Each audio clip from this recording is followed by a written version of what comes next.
Hey everybody, welcome to देशी स्वाद kitchen, जहां पर आज हम बनाने वाले हैं एक और देशी डिश जिसका नाम है आम का शीरा, जो कि मध्य प्रदेश की बहुत ही फेमस डिश है।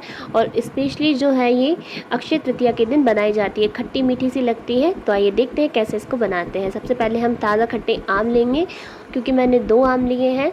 तो दोनों आमों को मैंने धो लिया है और धोने के बाद इन्हें पोंछकर 2 पार्ट में डिवाइड करके सबसे पहले इसके बीच का जो बीज होता है, जिसे हम लोग गोही कहते हैं, और आप क्या बोलते हैं कमेंट करके बताइएगा कमेंट सेक्शन में, उसे हटा देंगे। और हटाने के बाद ये जो 2 पार्ट हमने किए हैं, इनको पतला पतला लंबा लंबा काट लेंगे।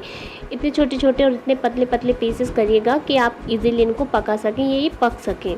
और पतला पतला लंबा लंबा काटने के बाद हम जितने भी हमारे पास में पार्ट है, यानी कि 2 आम है तो मैंने 2 के 4 पार्ट कर लिए थे, तो उनको लंबा लंबा पतला पतला काट दिया है।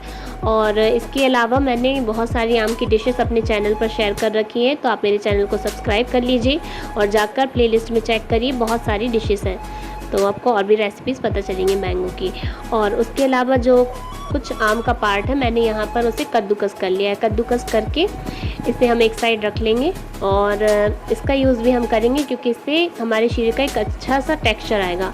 अब हम तेल गर्म करके एक पैन में कुछ लौंग और काली मिर्च लेंगे। मैंने यहाँ पर 2 आम के हिसाब से 2 लौंग ली हैं और 5-6 काली मिर्च ली हैं, तो आप भी कुछ इस हिसाब से ले लीजिएगा। और लेने के बाद देखिए कि इनमें एक आप देखेंगे तो लौंग जो है वो थोड़ा सा फूल जाती है, इसका मतलब लौंग जो है वो हो चुकी है, कड़क गई है। और कड़कने के बाद जस्ट बाद में हम यहाँ पर आम डालेंगे जो हमने कट कर रखे थे पीसेस, और इनको हम धीरे धीरे चलाएंगे। धीरे धीरे चलाने के बाद हम इसके ऊपर काला नमक डालेंगे, और काला नमक डालने के बाद हम इसको टॉस करेंगे। टॉस करने से, मिक्स करने से ये क्या हो जाएगा, इसमें नमक जो है अच्छी तरीके से भिद जाएगा। और नमक जब भिद जाता है आमों में, तो आम जो है वो जल्दी पक जाते हैं। तो इसके बाद हम इसको क्या करेंगे, ढककर थोड़ी देर के लिए छोड़ देंगे। और आप जब खोलेंगे तो देखिए आम का जो कलर है वो भी चेंज हो चुका है, ब्राउन ब्राउन सा हो चुका है। इसका मतलब अब इसमें हमें पानी डालना है। तो पानी आप अपने अकॉर्डिंग डाल लीजिएगा कि आपको कितना गाढ़ा रखना है शीरा, उसके हिसाब से। और जो हमने कद्दूकस आम किया हुआ था वो भी हम यहाँ पर मिला देंगे। मिलाने के जस्ट बाद में हम यहाँ पर गुड़, जैगरी मैं यहाँ पर यूज़ कर रही हूँ मीठे के लिए, आप चाहें तो इसकी जगह पर शक्कर भी यूज़ कर सकते हैं।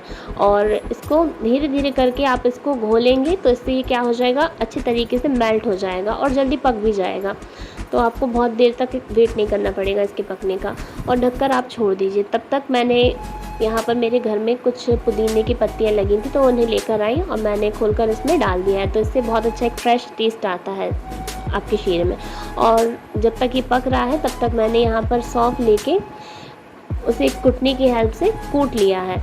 आप देखिए ये मेरे पास छोटा सा खलबट्टा है, तो मैंने उसमें इसको कूट लिया है और पाउडर तैयार करके हम इसे भी शीरा में मिला देंगे। तो इससे भी एक फ्रेशनेस आती है, एकदम माउथ फ्रेशनर टाइप का एक टेस्ट आता है, बहुत यमी लगता है जो कि खाने में।